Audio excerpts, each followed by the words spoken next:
Hello students, मैं सरताज sir और आप देख रहे हैं सरताज सर की क्लास। आज इस वीडियो में मैं आपको बताने वाला हूं इंटरव्यू कैसे देते हैं। हर किसी की जिंदगी में कभी ना कभी कहीं ना कहीं इंटरव्यू जरूर आता है। कोई 12वीं के बाद नौकरी तलाशता है, कोई ग्रेजुएशन के दौरान, तो कोई ग्रेजुएट होने के बाद नौकरी तलाशता है।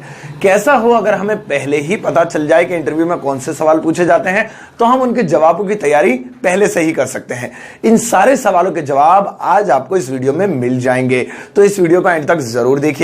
और अगर अभी तक आपने चैनल को सब्सक्राइब नहीं किया है तो पहले आप चैनल को सब्सक्राइब कर लीजिए। सब्सक्रिप्शन बटन के बराबर में एक बेल आइकन होगा, उसको दबा दीजिए ताकि रोज आने वाली वीडियोस की नोटिफिकेशंस आपको टाइम पर मिल जाए।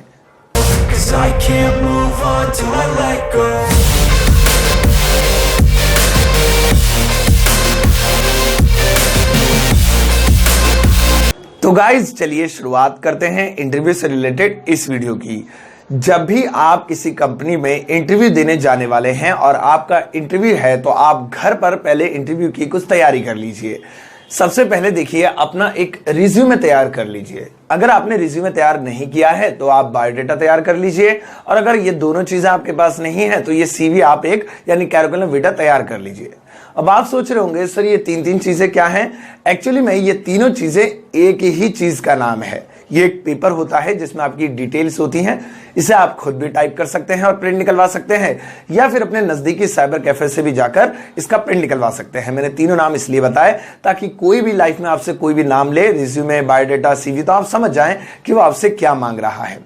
सीवी के अंदर आपकी पर्सनल डिटेल, आपका नाम, आपकी क्वालिफिकेशंस, आपका वर्क एक्सपीरियंस, या फिर आप फ्रेशर यानी आपने कभी कोई जॉब नहीं की, फ्रेशर हैं, इसके अलावा ये सारी जानकारी होती है। एक अच्छा सा बायोडाटा आप बनवा लें, और बायोडाटा बनवा रहे हैं अगर, तो बायोडाटा में जितनी भी चीजें इंग्लिश में लिखी हुई है एक बार उसको हिंदी में जरूर कन्वर्ट कर लें और उसको याद कर लें। अक्सर इंटरव्यूअर जो होते हैं, जो इंटरव्यू लेने वाले होते हैं, वो यही चीजें आपसे पूछ लेते हैं।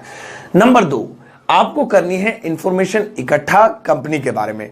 देखिए, जब भी हम इंटरव्यू के लिए जाते हैं तो हम लोगों को कोई जानकारी नहीं होती, पता नहीं कौन सी कंपनी है, क्या है, बस नाम याद होता है। मान लीजिए आप जियो कंपनी में इंटरव्यू के लिए जा रहे हैं, तो कोशिश करिए आप पहले जियो के बारे में थोड़ी इंफॉर्मेशन इकट्ठा कर लीजिए। जैसे कंपनी के ऑनर का नाम क्या है, कंपनी की शुरुआत कब हुई थी, कंपनी में क्या काम होता है, जिस ब्रांच में आप जा रहे हैं वो ब्रांच कब से है, कंपनी में किस पोस्ट के लिए आप अप्लाई करने जा रहे हैं, वगैरह वगैरह। ये सारी जानकारी आपको दो तरह से मिल सकती है। या तो आप इंटरनेट की मदद ले लीजिए, या फिर इंटरव्यू से पहले किसी दिन आप कंपनी जाकर और उस कंपनी के रिसेप्शन से ये सारी जानकारी इकट्ठा कर सकते हैं। इसके बाद तीसरी सबसे जरूरी चीज है ड्रेस कोड। जब भी आप इंटरव्यू के लिए जा रहे हैं तो याद रखिए कि आपका एक ड्रेस कोड होना चाहिए। अब सवाल ये उठता है कौन सा ड्रेस कोड? देखिए, अगर आप बॉय यानी लड़के हैं यानी मेल है तो आप ऐसी शर्ट और ऐसी पैंट पहनिए जिसके अंदर 2 से ज्यादा कलर्स ना हो, यानी कि फूल पत्तियां बनी हुई या फिर बहुत ज्यादा चमक धमक वाले ऐसे कपड़े ना हो, 2 से ज्यादा ना हो, तो ठीक है। साथ ही साथ ध्यान रखेंगे क्या आपकी शर्ट के बटन यहां नेक तक लगे हों, अगर टाई है तो ऊपर तक लगे हों। इसके अलावा आपके कफ पूरी तरह से ब्लॉक्ड हों, और आपके जो जूते हैं वो फॉर्मल होने चाहिए, ब्लैक में या ब्राउन में। तो प्रॉपर तरीके से ये एक ड्रेस कोड होता है। अगर लड़की है तो ऐसी कंडीशन में कोशिश करेगी कि उसका जो ड्रेस हो उसमें 3 कलर से ज्यादा ना हो। अब देखिए, ये तो हमारे पास अल्टरनेट ऑप्शन होता है, लेकिन एक अच्छा ऑप्शन मैं आपको बता देता हूं कि जब भी आप इंटरव्यू देने जा रहे हैं तो आप कोशिश करिए ऐसे कपड़े पहनने की जैसे वहां के एम्प्लॉयज ऑलरेडी पहनते हैं। मान लीजिए मैं जेनपैक्ट कंपनी में इंटरव्यू के लिए जा रहा हूं और मैंने पहले से ही देख लिया है कि जेनपैक्ट कंपनी में जो लोग हैं वो स्काई ब्लू शर्ट और ब्लैक कलर की पैंट पहनते हैं, तो मैं कोशिश करूंगा इंटरव्यू देते टाइम भी मैं वैसे ही कपड़े पहन कर जाऊं। अगर मेरे पास वैसी शर्ट या पैंट का अरेंजमेंट नहीं हो पाता है तब मैं ड्रेस कोड को अपना सकता हूं, जो मैंने आपको थोड़ी देर पहले बताया। अब हमने सारी तैयारी कर ली, हमने बायोडाटा, रिज्यूमे, सीवी यानी जो भी था तैयार कर लिया, हमने इंफॉर्मेशन इकट्ठा कर ली कंपनी के बारे में, और हमने एक ड्रेस कोड भी पहन लिया। अब हम इंटरव्यू के लिए जाते हैं तो देखिए क्या होता है। कभी भी डायरेक्ट इंटरव्यू नहीं होता है। इंटरव्यू से पहले आपका बायोडाटा, सीवी या रिज्यूमे जो भी है काउंटर यानी कि रिसेप्शन पर जमा होता है। उसके बाद आपसे वेट करने के लिए कहा जाता है। अब जब आप वेट करते हैं इसे गोल्डन मूवमेंट बोलते हैं। बहुत सारे लोगों के दिल की धड़कन तेज हो जाती है, क्या होगा, अंदर से बुलाने वाले हैं, अंदर मार के तो नहीं डाल देंगे, काट देंगे, क्या जिंदा वापस आऊंगा, क्या होगा, मतलब काफी डर रहता है। इसको डर में ना बदलें, क्योंकि अगर आप बाहर डर गए तो इंटरव्यू के अंदर जब आपको बुलाया जाएगा रूम में तो फिर आप नर्वस होंगे और आपका इंटरव्यू अच्छा नहीं जाएगा। तसल्ली से बिल्कुल रिलैक्स होकर आप बैठिए। इस बीच आप कुछ एक्टिविटी कर सकते हैं, जैसे आपके आसपास और भी कैंडिडेट्स होंगे जो उस जॉब के लिए अप्लाई करने के लिए आए हैं, तो आप उनसे बात करने की कोशिश कीजिए, जैसे उनसे डिस्कस कीजिए आप कहाँ से हैं, आपकी क्वालिफिकेशंस क्या है, या यहाँ पर कितनी सैलरी पैकेज जो है ऑफर की जा रही है। इन सब से आपका कॉन्फिडेंट बढ़ेगा। मान लीजिए आपने किसी से पूछा आपकी क्वालिफिकेशंस क्या है, उसने कहा मैं बीए प्रोग्राम फाइनल में हूँ अभी, तो आपका कॉन्फिडेंट बढ़ेगा, यार मेरा तो ग्रेजुएट हूँ मैं और ये फाइनल में ये आया है तो मैं क्यों नहीं आ सकता हूँ, मैं तो ग्रेजुएट हूँ। तो इस तरीके से जब हम अपने से नीचे लेवल के लोगों को देखते हैं तो हमारा कॉन्फिडेंट बढ़ जाता है। अब शुरुआत होती है जिस चीज का हमें इंतजार था बच्चों, हमें अंदर बुलाया गया। जो अंदर बुलाने वाला व्यक्ति था जो हमारा इंटरव्यू ले रहा है उसको बोलते हैं एचआर यानी ह्यूमन रिसोर्सेज। गाइस याद रखिए एचआर भी एक एम्प्लॉय होता है, वो कंपनी का मालिक नहीं है, तो उससे डरने की तो बिल्कुल जरूरत नहीं है आपको। कुछ लोग बहुत डरते हैं, सर सर सर करके बिल्कुल परेशान हो जाते हैं, तो बिल्कुल नहीं डरना। अब एचआर के पास आपका बायोडाटा ऑलरेडी है, वो आपको बैठने के लिए, जैसे ही आपने कहा मैं आई कम इन, आप आए, आपने बैठने के लिए पूछा, आप बैठ गए। देखिए बातचीत शुरू होती है। तो देखिए 5 ऐसे सवाल मैं आपको यहां बता रहा हूं जो मोस्टली पूछे ही जाते हैं किसी भी कॉमन इंटरव्यू में, और आपको इनकी तैयारी कर लेनी चाहिए। मैं बहुत सारे एचआर से मिला, मेरे काफी फ्रेंड्स भी हैं पैसिफिक मॉल वगैरह में, अलग अलग जगह एचआर की पोस्ट पर हैं, तो मैंने उनसे ये सारी चीजें इकट्ठा करने के बाद इस वीडियो को बनाया। अब चलिए शुरुआत करते हैं। सबसे पहले एचआर क्या पूछता है? सबसे पहला सवाल होता है tell me something about yourself. Guys मैं जो इंग्लिश बोल रहा हूं जरूरी नहीं है कि वो भी यही सेंटेंस बोले, वो अलग तरीके से पूछ सकता है। Give me your introduction, may I know something about yourself, express yourself वगैरह वगैरह। मतलब कुल मिला के वो किसी भी तरीके से पूछना उससे पहला सवाल यही है कि अपने बारे में बताइए। ऐसे में आप एक अच्छा सा माई सेल्फ तैयार करके ले जाइए। मेरी एक वीडियो है माई सेल्फ के ऊपर, उसमें से आप उसे रट लीजिए ताकि आप जब अपना इंटरव्यू स्टार्ट करें तो आप अपना माई सेल्फ बिना रुके दे सकें। यहां पर मैं आपको एक गलती बता देता हूं जो अक्सर बच्चे करते हैं, और एचआर्स ने मुझे बताया कि सर ये भी आप अपनी वीडियो में बताइएगा। इस तरह की गलती बच्चे करते हैं। वो क्या है? मान लीजिए एचआर ने कहा tell me something about yourself. अब राहुल सामने बैठा था और राहुल ने कहा thank you sir, my name is Rahul, I am from north east Delhi and right now I am looking for a job वगैरह वगैरह। आपने सोचा होगा सर इसमें क्या गलत था। अब दोबारा से सुनिए। Rahul tell me something about yourself. Thank you sir, my name is Rahul, I am from north east Delhi and I am looking for a job.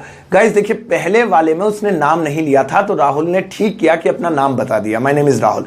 लेकिन अब एचआर कह रहा है Rahul tell me something about yourself, क्योंकि उसके हाथ में आपका बायोडाटा है ना, आपका नाम वगैरह सब जानता है। तो ऐसी कंडीशन में राहुल को ये नहीं बोलना चाहिए था कि माय नेम इज राहुल, क्योंकि एचआर को ऑलरेडी आपका नाम पता है। इससे एचआर को ये तो आइडिया हो गया कि माई सेल्फ इस बंदे ने रट्टा मारा हुआ है, जहां चाबी भर दी और ये बोलना शुरू हो गया। तो आपको क्या करना है, जब आप एचआर बोलता है tell me something about yourself बिना नाम लिए, तब आप शुरू करेंगे माय नेम इज वगैरह जो भी नाम है। लेकिन अगर वो कहता है Rahul, Pinky, Sunita, Anita tell me something about yourself, तो ऐसी कंडीशन में आप एक सेंटेंस एक्स्ट्रा जोड़ देंगे। As you already know my name is Rahul, जैसा कि आप पहले से ही जानते हैं मेरा नाम राहुल है। अब आगे बढ़ते हैं। देखिए दूसरा सवाल यहां पर एचआर पूछता है why do you want to do a job, आप नौकरी क्यों करना चाहते हैं। ऐसे में वो आपका स्मार्ट आंसर चेक करना चाहता है। बहुत सारे बच्चे जवाब देते हैं सर पैसों की जरूरत है, सर फैमिली को सपोर्ट करना चाहता हूं। ये सब गलत है। आप अपनी कमियां गिना रहे हैं कि आप वो बहुत ज्यादा गरीब दिखा रहे हैं, अपने आप को कमजोर दिखा रहे हैं, मतलब आपको नौकरी की जरूरत है। गलत है। भले ही आपको ऐसी जरूरत है लेकिन उस समय आप ऐसा ना बोलें, आप एक पॉजिटिव आंसर दें। मैं हिंदी में आपको बताता हूं, मेरे आंसर से आप आइडिया लगाकर और भी अच्छा आंसर दे सकते हैं। किसी ने पूछा आप नौकरी क्यों करना चाहते हैं, मैंने कहा मैं नौकरी इसलिए करना चाहता हूं क्योंकि मेरी एज और क्वालिफिकेशन सब दोनों इस लेवल पर आ गई हैं कि मुझे लगता है कि मुझे अपना करियर स्टार्ट कर देना चाहिए, इसलिए मैं अपनी नौकरी के लिए अप्लाई करना चाहता हूं और मैं नौकरी करना चाहता हूं। यहां पर देखिए कहीं नहीं लगा कि मैं गरीब हूं या मुझे जरूरत है, एक लगा कि मैं अपना करियर बनाना चाहता हूं और मैं उसको लेकर कितना चिंतित हूं। अच्छा चलिए इस सवाल का जवाब आप स्मार्टनेस से दे देंगे सोचकर। दूसरा सवाल पूछता है why should I hire you, भाई मैं आपको नौकरी क्यों दूं। बहुत अच्छा सवाल है। तो बहुत सारे बच्चे क्या करते हैं, इस सवाल पर बगले झांकने लगते हैं, दाएं बाएं देखेंगे, मतलब कोई जवाब उन्हें नहीं आएगा उस टाइम पे, वो सोच रहे होंगे क्या जवाब दें, एक दूसरे को देख रहे होंगे। ऐसी कंडीशन में बहुत स्मार्टनेस से जवाब दिया जाता है। कुछ बच्चे कह देते हैं सर दे दो जॉब, सर जरूरत है वगैरह। नहीं, उसने कहा मैं आपको जॉब क्यों दूं, आप स्मार्ट आंसर दीजिए। आप मुझे जॉब इसलिए दीजिए क्योंकि इस जॉब के लिए जो क्वालिफिकेशंस रिक्वायर्ड है वो मुझ में है, जो स्किल्स रिक्वायर्ड है वो मुझ में है, और मेरे से अच्छा एम्प्लॉय आपको नहीं मिल सकता। मैं इसे जी जान से करना चाहूंगा और मुझे लगता है कि आपको मुझे हायर कर लेना चाहिए। ऐसे कुछ आंसर्स आप दे सकते हैं जिससे एचआर इंप्रेस होकर आपको हायर कर लेगा। देखिए, 3 कुछ क्वेश्चंस मैंने आपको बताए। जब भी एचआर को लगता है कि आपकी इंग्लिश डाउन है, या वो आपको बुलवा कर देखना चाहता है, या फिर वो जो भी सवाल के पूछ रहा है आप बहुत लिमिटेड आंसर दे रहे हो, यस या नो में, या 2-3 सेंटेंस बोल रहे हैं, तो ऐसे में एचआर आपको एक ऐसा टॉपिक देगा जिससे आप थोड़ा लंबा देर तक बोलें। अब देखिए ऐसा कैसे होता है, बहुत कमाल की चीज अभी आपको देखने को मिलने वाली है। यहाँ पे जब भी कोई हमारी ऐसी जॉब होती है जो वॉइस प्रोसेस से रिलेटेड है, या यानी जहां पर ज्यादा बोलना है, तो इंग्लिश टेस्ट की जाती है। ऐसे में एचआर आपको एक टॉपिक देगा। मान लीजिए आपको क्रिकेट टॉपिक दिया, आप नहीं बोल पाए, आप बाहर आ गए, किसकी गलती है, एचआर की या आपकी? आप सोच रहे होंगे आपकी नहीं है, एचआर की गलती है। भाई आपको नहीं पता था क्रिकेट के बारे में, जरूरी है इंडिया में सारे लोगों को क्रिकेट के बारे में पता होगा? फिर एचआर ने टॉपिक दिया बॉलीवुड के ऊपर बोल के दिखाओ, जरूरी है सबको बॉलीवुड के बारे में पता होगा? तो ऐसे में एचआर घिर जाता है कि भाई गलती तुम्हारी है, तुम अपनी मर्जी से टॉपिक दे रहे हो, उसको नहीं पता। आप कैसे कह सकते हो कि वो इस पर नहीं बोल पा रहा तो आपने उसको बाहर भेज दिया? तो एचआरस ने मिलकर फिर एक फैसला किया कि ऐसा टॉपिक देंगे कि इंडिया का तो छोड़ो, पूरी दुनिया का कोई बंदा कह ही नहीं सकता कि मुझे इसके बारे में नहीं पता। तो ऐसे टॉपिक मैं आज आपको बताता हूं जो एचआर पूछते हैं। वो कभी आपको क्रिकेट वगैरह वगैरह वगैरह के बारे में नहीं पूछेंगे, वो आपको 3 या 4 टॉपिक्स ऐसे हैं जिन पर पूछ सकते हैं। जैसे अगर वो आपकी इंग्लिश टेस्ट करना चाहता है, पहला सवाल, tell me your daily schedule, मुझे अपनी दिनचर्या बताइए। देखिए एचआर को आपकी दिनचर्या में कोई इंटरेस्ट नहीं है, वो तो सिर्फ टॉपिक दे रहा है आपको ताकि वो आपकी इंग्लिश टेस्ट कर सके। तो यहां पर कोई ऐसा दुनिया में है जिसको ये नहीं पता वो दिन भर क्या करता है? नहीं है ना। क्रिकेट वाला हो सकता है कि नहीं पता, फुटबॉल वाला हो सकता है, बॉलीवुड वाला हो सकता है, पर ऐसा कोई नहीं है जिसको अपना डेली शेड्यूल ही नहीं पता हो। तो इसलिए आप एचआर को इसमें चकमा नहीं दे सकते। अगर आपने नहीं बोल पाए आप, तो वो आपको बाहर कर देगा। तो एक अच्छा सा डेली शेड्यूल याद कीजिए। एक तो याद रखिए कि अपना वाला याद मत कीजिए, क्योंकि हमारा वाला डेली शेड्यूल बहुत बोरिंग होता है। सर वो बोलता है कि डेली शेड्यूल बताइए। I get up early in the morning, go to toilet, use my Facebook and WhatsApp and reply, then I come out from toilet वगैरह वगैरह। तो ये सारी चीजें अपना वाला मत बताइए, थोड़ा लग्जरियस बताइए। Well I get up early in the morning at 5 o'clock, then after the first of all I take brush and I go to the gym, and after the gym I come home and I take bath, and after that वगैरह वगैरह। इसकी एक video है, मैं आपको उसमें इसके बारे में खुलकर बताऊंगा। अच्छा, ये नहीं पूछेगा तो पता क्या पूछेगा? दूसरी चीज, how did you spend your last Sunday, आपने अपना पिछला रविवार कैसे बिताया? अब वो आपका रविवार, पहली बात तो इंटरेस्टेड नहीं है, वो आपसे क्यों पूछ रहा है? क्योंकि बस आपको बोलते हुए देखना चाहता है। तो आप अपना वाला रविवार मत बताना, हमारा वाला बहुत बेकार होता है। पिछले रविवार I get up at 10 o'clock, then sleep, then get up, फिर sleep get up, sleep get up, यही चलता है। थोड़ा सा लग्जरियस बताएंगे। Last Sunday actually I got up at 7 o'clock because it was Sunday, so I just booked 2 tickets for the movies because every Sunday I go out with my friends and with my family also. We had dinner outside वगैरह वगैरह। थोड़ा luxurious अच्छा लगा, ताकि उसको लगे कि अच्छे अच्छे वर्ड्स इस्तेमाल करें, बना के थोड़ा सा। अच्छा, मान लीजिए आपसे डेली शेड्यूल नहीं पूछा और आपसे उसने लास्ट संडे नहीं पूछा, तो देखिए तीसरा टॉपिक क्या हो सकता है? वो पूछेगा which movie did you see last time, आपने आखिरी बार, अभी पिछली बार कौन सी मूवी देखी लास्ट टाइम? तो यहां पर आप ऑनेस्ट मत बनिए, सच मत बताइए, क्योंकि आप सच बताएंगे आपने लास्ट टाइम जो देखी होगी, जी रेस 3 देखी थी, बड़ा पछता रहा हूं रेस 3 देख के, या फिर कोई और मूवी का नाम ले दे। नहीं, क्योंकि जैसे ही आप मूवी का नाम लेंगे उसका अगला सवाल यही होगा कि अब इसकी स्टोरी बताओ, क्योंकि पहले उसने आपको फंसाया। अब अगर वो अपनी तरफ से नाम देता तो आप झूठ बोल देते, ये तो फिल्म मैंने देखी नहीं। अब वो पहले खुद पूछ रहा है कि बताओ कौन सी फिल्म देखी, आपने सच बता दिया। अब वो कह रहा है अब इसकी स्टोरी का इंग्लिश में मुझे बताओ। तो भाई स्टोरी जरूरी थोड़ी है, फिल्म देखी तो स्टोरी याद है तो फंस जाएंगे। तो ऐसी कंडीशन में चालाकी से थोड़ा काम लें। आप ऐसी फिल्म की स्टोरी बताएं, ऐसी फिल्म का नाम बताएं जिसकी स्टोरी आप इंग्लिश में एक्सप्लेन कर सके। मान लीजिए मैं इंटरव्यू के लिए गया था, मैं अभी रेस 3 देख के गया था बदकिस्मती से, लेकिन वहां पर मुझसे पूछ लिया लास्ट टाइम आपने कौन सी फिल्म देखी? मैंने बोल दिया last time watch Sholay on Zee cinema, Sholay देखी। अब जरूरी है कोई देख ली, मैंने शोले आ रही थी अभी कल देख ली, तो वो कहेगा स्टोरी बता लो, सुन ले भाई, there were 2 friends in the Ramgarh वगैरह वगैरह वगैरह, बता दिया। तो इस तरीके से आंसर्स दिए जाते हैं। अब देखिए 4 क्वेश्चंस हमारे पूछ लेने के बाद एक लास्ट क्वेश्चन मैं आपको बताता हूं, 5वां, लेकिन ये जब भी पूछा जाता है जब आप इन 4 में पास हो जाते हैं। अगर आप इन 4 में किसी भी क्वेश्चन में उसे लेफ्ट राइट लगता है तो वो आपको बाहर करता है। लेकिन इंडिया में एक रूल है कि मुंह पर नहीं बोला जाता, आप फेल हो गए। ये फॉरेन कंट्री में होता है, क्योंकि इंडिया में लोग इमोशनल होते हैं। इमोशनल कैसे? एचआर ने बोल दिया सॉरी आप फेल हो गए, तो वो हो सकता है बहुत नरम दिल हो, तो वो कह सकता है सर प्लीज एक चांस दे दो, सर प्लीज माँ बीमार है, बहन की शादी करनी है, सर प्लीज मैं मर जाऊंगा। या फिर बहुत ज्यादा गुस्से वाला, अरे तू देगा जॉब, कैसे ना देगा, कौन सा कहां फेल हो गया मैं। ये सारी चीजें हो सकती हैं। तो इसी चीज को ध्यान में रखते हुए इंडियन एचआर जो होते हैं वो बहुत चालाकी का इस्तेमाल करते हुए आपको बाहर भेजेंगे। वो आपको मुंह पर नहीं कहेंगे कि आप फेल हो गए, दो तरीके से कहेंगे। अगर उन्हें बात करते, क्योंकि एचआर की जो जॉब है वो सामने वाले की पर्सनालिटी का पता लगा लेते हैं बात करते करते, अगर उन्हें लगा कि आपको झेलने की ताकत है, कि आप सह जाएंगे कि आप फेल हो गए, तो वो आपको कहेगा अच्छा आप बाहर वेट कीजिए, अभी थोड़ी देर में मैं आपको बुलाता हूं, रिजल्ट आ जाएगा। तो बाहर आप जाएंगे, थोड़ी देर बाद रिसेप्शनिस्ट आपको बोल देगी कि आप सेलेक्ट नहीं हो पाए। अगर उसे लगता है कि नहीं ये बाहर भी फैल जाएगा, ये ऐसा ही है, तो कुल मिला के वो फिर आप दूसरा रास्ता अपनाते हैं। वो कहेंगे ठीक है मिस्टर राहुल, आपका इंटरव्यू बहुत अच्छा रहा, we will call you back, wait for the call. आप कॉल का इंतजार करिएगा। अब कॉल का इंतजार मतलब कॉल कभी नहीं आने वाली। ऐसा नहीं है कि उनने कॉल को बोल दिया अब अग्रवाल की मिठाई घर खरीदते बुला रहे हो, जॉब लग गई वही, नहीं, वो कॉल नहीं आएगी, क्योंकि उसने आपको आउट कर दिया और वो घर भेजने का तरीका था। और अगर ये दोनों चीजें उसने नहीं कही और वो पांचवा सवाल पूछ लेता है, इसका मतलब आप बाकी के 4 में पास हो गए। अब देखिए पांचवा सवाल क्या है, how much salary do you expect. आप कितनी सैलरी की उम्मीद करते हैं कि आपको इतनी सैलरी मिलनी चाहिए।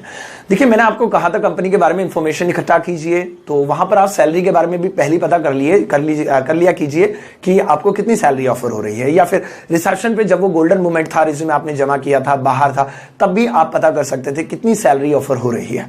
तो अभी मान लीजिए इस कंपनी में आपको पता था 15,000 रुपए ऑफर हो रहे हैं, तो आप ज्यादा ना बताएं, 25 लाख। वो कहेगा तू ही बैठ जा, फिर मैं सामने बैठ जाता हूं, जितना नहीं। आप क्या करेंगे, 2 या 3,000 रुपए ऐड करके बताएंगे। 15,000 ये ऑफर करे थे सर, एक्सपेक्ट 18 के मतलब 18,000 रुपए।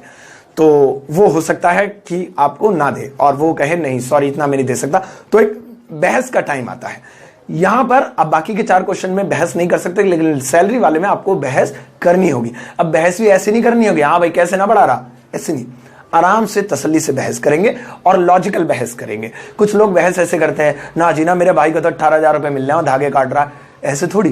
15,000 उसने बोले तो लॉजिकल पढ़े लिखो वाली बहस कीजिए। Actually sir there are 5 members in my family and come from north east Delhi, metro से रोज आना जाना, and you know family members, पर मेंबर का अराउंड 2,000 रुपीज खर्चा होता है। सर क्या मैं बचा लूंगा, कितना सेविंग कर लूंगा अपने फ्यूचर के लिए। नॉट पॉसिबल सर, 15,000 तो आजकल कुछ नहीं होता है। एज पर माई क्वालिफिकेशंस मुझे लगता है 18K ऑफर करनी चाहिए। तो इस तरीके से आर्ग्यूमेंट करके आप अपना सैलरी पैकेज बढ़वा सकते हैं। बढ़ जाता है अगर आप थोड़ी कोशिश करेंगे तो, और आपका इंटरव्यू यहाँ पर एंड हो जाता है। अगर आप सेलेक्ट हो जाते हैं तो एचआर आपको उसी दिन या next day verification, document verification के लिए आने के लिए कहता है।